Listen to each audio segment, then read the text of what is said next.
there's so many distractions and so many things that come to mind, and it's by design. I mean, and we continually keep distracting ourselves in our own minds, personally, privately we think, but all minds are connected, so it's not that private.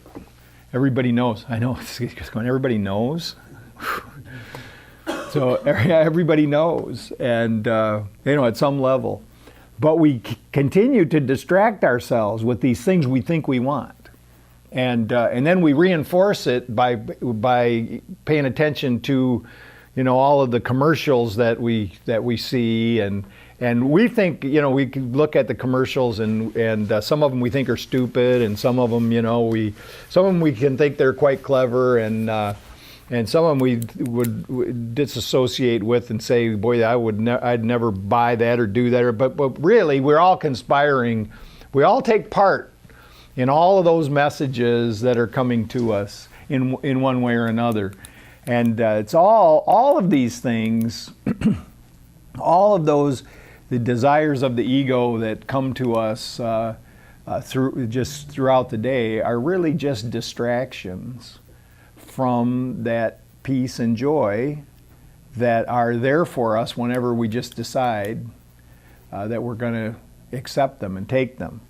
And so that is that's one of the things that I wanted to talk about, is that we seek that which belongs to us in truth. And it says in the dictionary, it says to be the property of a person, to be attached or bound to, an allegiance, a dependency. I don't know anything about that.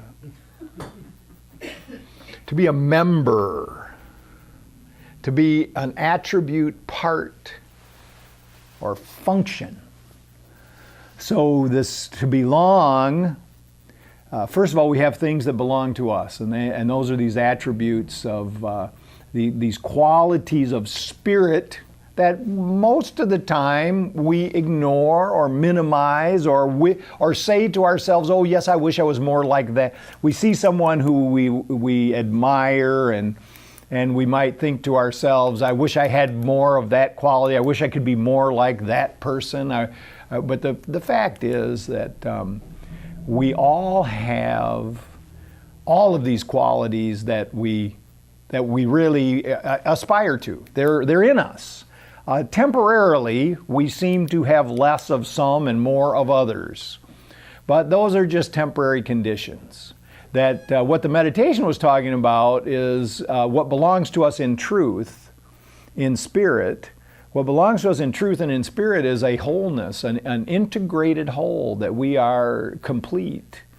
We are not fragmented, that we are complete and connected to all of life, and all of these qualities belong to us. Right now, we're just not paying really very good attention to it, and so we think we're missing things, and we also think that new car or that new motorcycle or that new bike. I got pictures on my phone of a bicycle that I really was attracted to when I went into Keggles last week, and yes, it actually, I thought for a second it did have a voice. It whispered quietly to me, come over here and take a look. And it's got these gigantic fat things. I think the tire width is 4.8 inches. It's a snow bike. Right? It's designed to actually ride in the snow. And so right now nobody's buying it. I could tell it was lonely. But I was told that Andy was there giving it some attention before I got there. Anyway, though, I was looking at it and I thought, well, I should have that. And Andy and I have talked about this for years. This is how it starts. It starts off like, boy, that's kind of nice. That's really kind of nice. I like that. And then you think, well, I really would like to have that. And then that goes to, I want it. I want it. And then, of course, that transforms to right now. I'm going to get it right now. And I didn't, though. I didn't. But these are now, I'm not saying the bike is wonderful. It's actually, it really is. I look at it like it's art. I look at it like it's actually this wonderful combination of art and science. It's a beautiful thing. It's beautiful to behold other people. Somebody else might look at that and say, man, that's an ugly bike. But to me, this thing is beautiful. But it is not that which will complete me. Although for a moment it seems so. But there's nothing wrong with buying the bike. There's nothing wrong with riding the bike and having fun and all this kind of stuff. But when I get things out of order and I think that somehow the bike or whatever other thing is going to like fix me, is going to make me give me some ultimate happiness and joy. That's just not true. It's not going to happen. And to think that way will actually set me up for a disappointment that will cheat me out of the peace and joy that are already mine. Now, I will say that there is a situation, there is a scenario where I could get the bike, ride the bike, have all sorts of fun, and not put myself in that position. The idea is to remember that things are just things. And there is some appreciation to have of them. I mean, especially when I consider that when I look at the craftsmanship, when I look at just the idea of it, somebody had this idea and it came to life as this thing. That's wonderful. But it is not the joy and peace of God. That we're talking about in the meditation, this is that which transcends all of these material things. And I don't ever want to be misunderstood on this. I like material things. You could probably tell that if you just hang around for about 5 minutes. But what the thing to remember is that I do not need to seek those things at the expense of others. And so I remember when I was reading Disappearance of the Universe, which Marley's reading right now, and Gary Renard is talking to the angels who appear. And if you don't know anything about the story, you just need to read the book. But Gary Renard has these angels appear in his living room one day. 2 of them sitting on his couch. And he swears that this absolutely happened. There's a lot of people who accuse him of just coming up with this great literary device. But he swears that it happened. And these 2 angels show up and they're sitting on his couch and they just start talking to him like they've known him forever. And through these conversations, they teach him about Course in Miracles. They teach him what it means and they give him some instruction as to what he's supposed to do with his life. And as he starts going through this process that they explain to him, he starts to feel guilty about various things. He starts to feel guilty about his attachment to material things and his aspirations. And one of his aspirations is he wants to live in Hawaii. And he starts to think that he's a very shallow person for wanting to live in Hawaii. And he brings this up in one of the conversations with the angels, and the one says to him, well, it's okay, Gary. It's all right to live in Hawaii. It just can't be that important. So in other words, all of these things that we see in life that we're attracted to and that we'd like to have, well, it's fine. You can have it. You can have whatever it is that you want, whatever it is that you want to put enough attention on that you can make it come true. Except that it can't be more important than accepting what is yours in truth. And what they really were saying is, well, they're actually, what they were saying is, thou shalt have no other gods before me. They're actually saying that these things that you want in life, these material things, you just can't make them idols. You just can't make them more important than God. You can't make them more important than you seeking that return to the kingdom of God.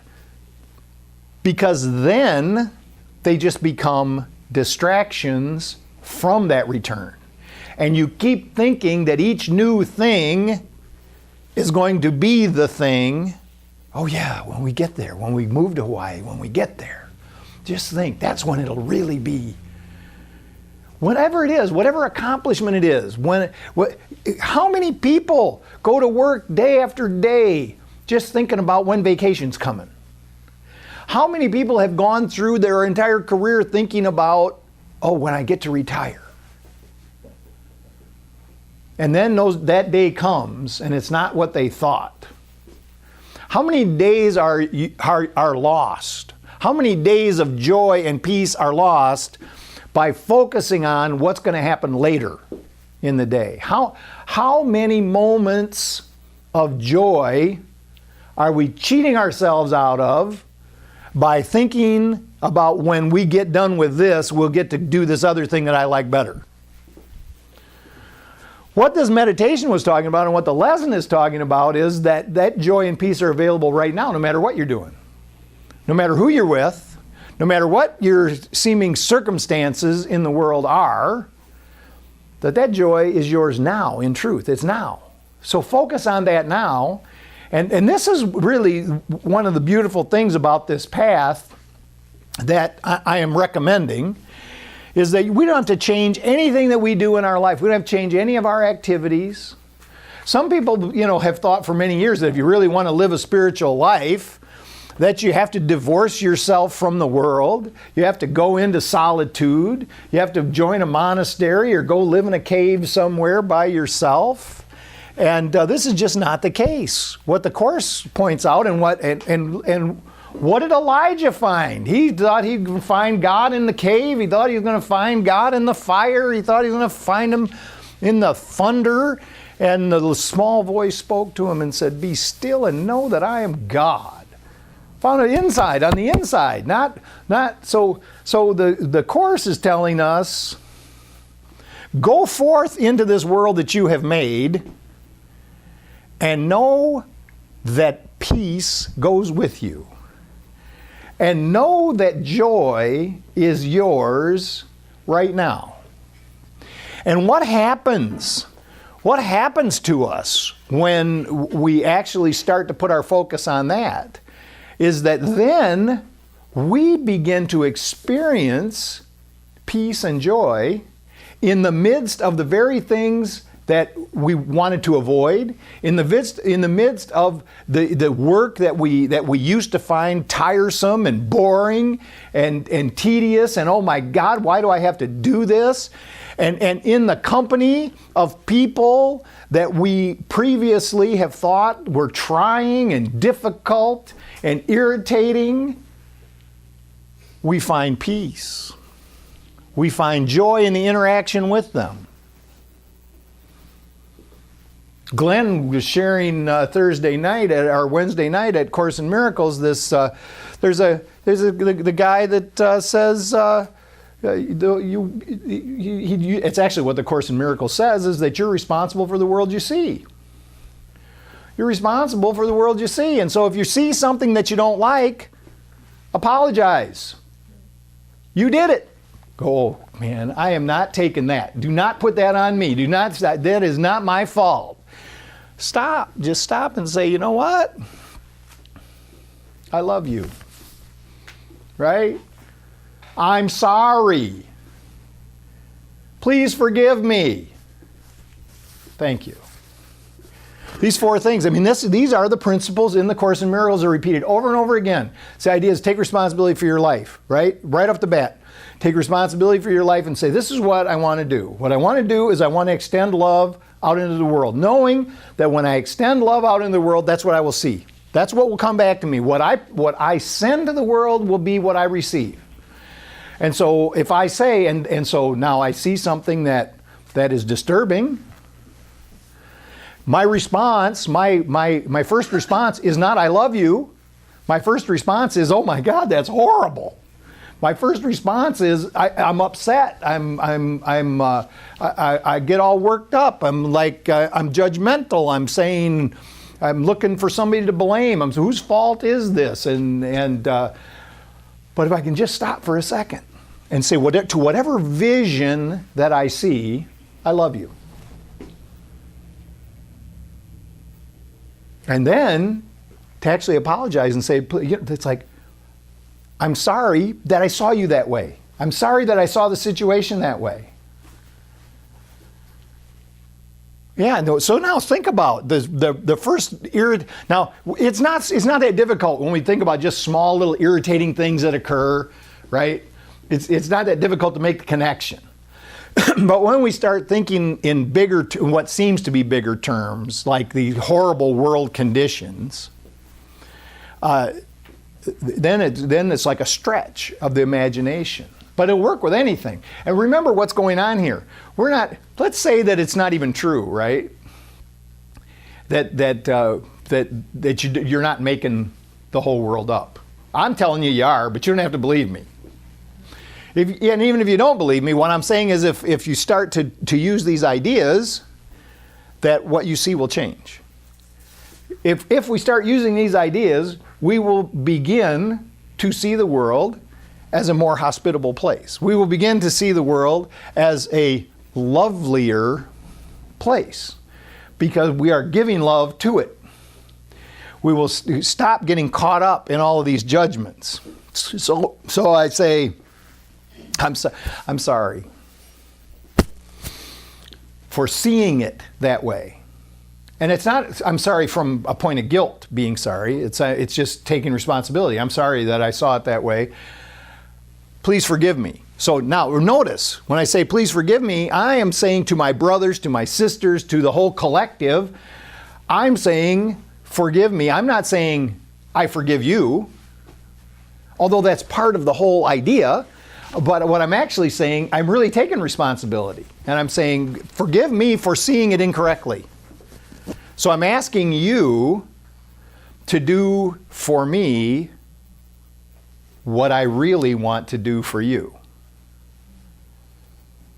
Because I want this to be, I want us to share this. I want us to share this forgiveness because, see, it is actually a group activity. I can't have it one way or the other. I can't forgive you without that forgiveness coming back to me, because anything that I still hold against myself, or I believe that you do, stops me from really forgiving you. I'm still caught up in it, see? I could say, because the kind of forgiveness that is this forgiveness where I say, you really did some bad things, but I'm just going to shine it on. I'm just going to, I'm going to be magnanimous. I'm going to be the bigger person. And we've gotten advice like this for years. People will tell you that. Be the bigger person. Don't go down to their level. I'm telling you, if I'm noticing that they're at a low level, I'm there with them. So please, forgive me. So that I can experience forgiveness. And then after the whole exercise, to say thank you. To say thank you for the forgiveness. See, because now I'm affirming. Now I'm affirming that it is so. I'm saying, yes, it has happened. It is so. That is the way that it is.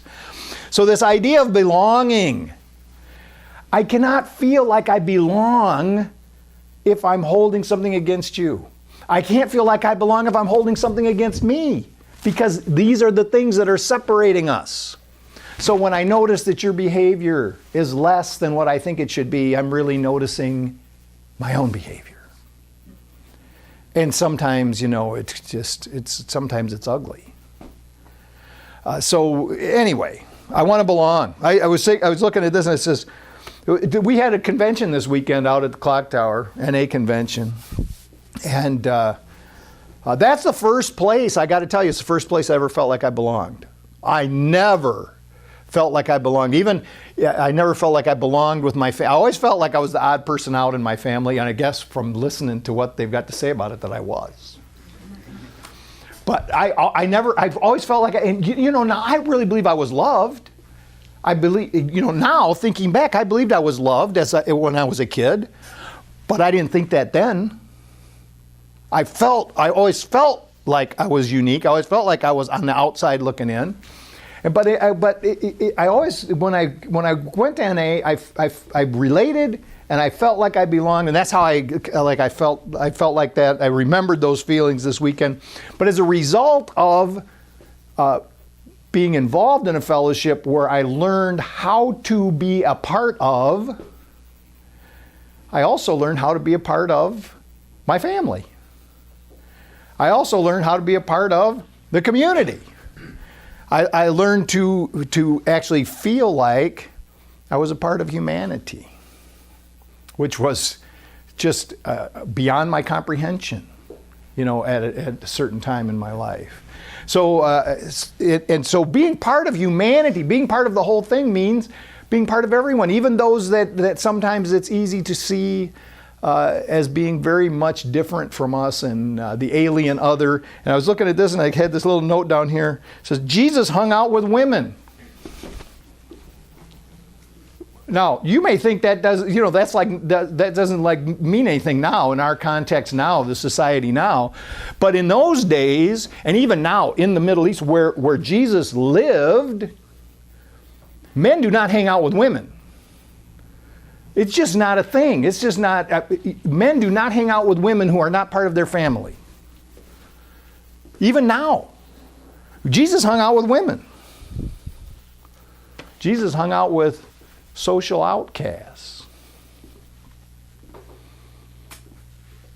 Because he felt like he knew he belonged. He knew that he belonged to them. And they belong to him. And this is really a characteristic